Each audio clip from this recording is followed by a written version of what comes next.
82. Tasawuf atau makrifat.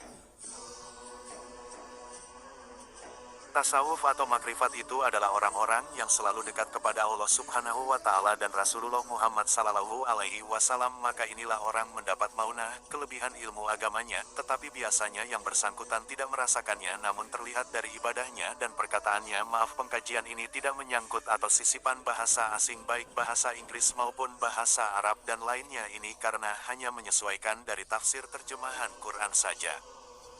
Allah Subhanahu wa Ta'ala berfirman, artinya, Dialah yang mengutus Rasul-Nya dengan membawa petunjuk dan agama yang benar, untuk memenangkannya di atas segala agama meskipun orang-orang musyrik membencinya. Quran Surat As-Saff 61 ayat 9. Saya menghayati Quran ayat di atas ini sungguh menjadi penghayatan untuk mengagungkan Allah Subhanahu wa Ta'ala, di mana yang namanya firman Allah Subhanahu wa Ta'ala itu sejak Nabi Adam dan Hawa diturunkan ke bumi itu sudah dibekali perkataan yang baik untuk para umatnya, yaitu kitab-kitab sucinya. Itulah perkataan Allah Subhanahu wa Ta'ala kepada keturunan Nabi Adam untuk dijalani seperti harus menuruti perintah Allah Subhanahu wa Ta'ala kepada umatnya dan harus mengakui Tuhan itu hanya satu, yaitu Allah Subhanahu wa Ta'ala. Nabi Adam adalah Rasulullah ini yang perlu diyakini dan dipedomani.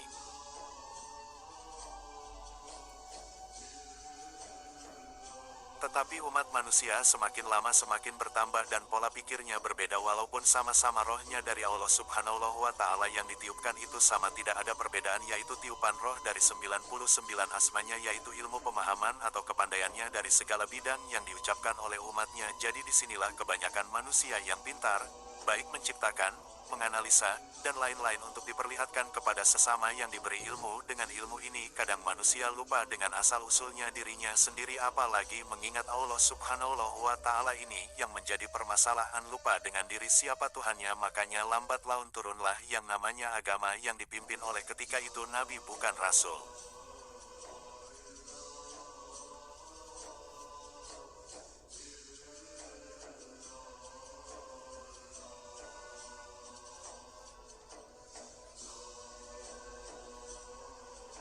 Seperti kisah Nabi Nuh alaihi salam, umatnya masih tidak mempercayai Tuhan Allah, di mana jika mengikuti Nabi Nuh alaihi salam maka tidak ada kebebasan kesesatan atau terkekang dalam menjalani kehidupannya. Maka Allah Subhanahu wa Ta'ala murka sampai ditenggelamkan di laut karena tidak patuh apa yang diharapkan oleh nabinya. Bahkan anak istrinya pun tenggelam dalam kebinasaan. Hingga masuknya agama Islam pun kebanyakan manusianya kebanyakan tidak mentaati firman Allah Subhanahu wa Ta'ala. Yang lebih parahnya, umat Islam setelah Nabi Muhammad serta para sahabatnya meninggal, banyak penyimpangan akibat dendamnya setan terhadap manusia yang disayang oleh Allah Subhanahu wa Ta'ala. Inilah dendamnya setan.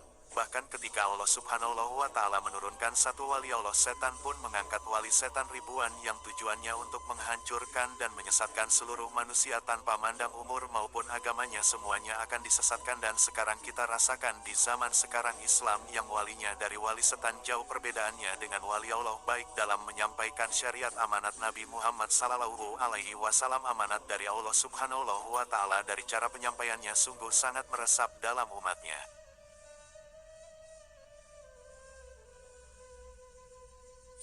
Tidak seperti para wali setan mengakunya Islam namun sifat ingin menguasai suatu negara di mana mereka berada, di suatu negara di mana yang namanya khilafah itu artinya pemimpin, tetapi tidak punya negara. Lalu setan ikut-ikutan memperjuangkan kejahatan dalam merusak citra agama Islam yang rahmatan lil alamin, yang bermodalkan sunnah Rasulullah yang ditambah-tambahi dan dikurang menurut selera kejahatannya, yang kini beberapa tahun ini mereka membuat ulah di NKRI yang akan merubah menjadi negara khilafah, dan setiap ceramahnya itu menanamkan benih-benih kebencian kepada pengikutnya. Ini adalah senjata untuk menghasut negara yang mereka tempati sehingga umatnya mengikuti nafsunya pemimpin yang berhati setan. Setan itu otaknya hanya sebelah beda dengan manusia, mereka otak yang isinya tidak mau kalah, mau benar sendiri, di mana mata batinnya rusak, jadi maunya selalu membuat kerusakan saja di muka bumi. Dan inilah manusia-manusia yang difirmankan atau yang dikatakan oleh Allah Subhanahu wa Ta'ala sebagaimana Quran Surat Al-Jathiyah 45 ayat 23. Yang artinya,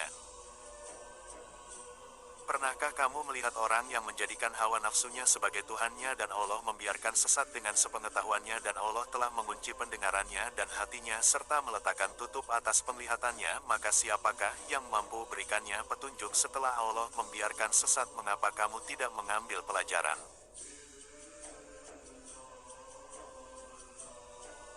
Begini, kalau sudah Allah subhanahu wa ta'ala membiarkan sesat, bagaimana mereka akan sadar kecuali dirinya merasa salah kiblatnya? Makanya Islam terpecah belah menjadi dua golongan. Pertama, golongan Muhammad, yaitu golongan Nahdlatul Ulama dan Muhammadiyah perjuangan anti minta upah, dan golongan Mustasyabihat, yaitu golongan Islam aliran yang selalu mendapat imbalan dari kejahatan para koruptor ini yang mereka perjuangkan agar mendapat upah dari uang haram. Dan kalau saja sadar diri, mungkin ini Allah subhanahu wa ta'ala akan diampuni, sebagaimana Quran Surat Al-Imran 3 ayat 31. Itulah janji Allah subhanahu wa ta'ala. Pengkajian diri Abdul Hadis An Zamintahan bin Abdul Latif.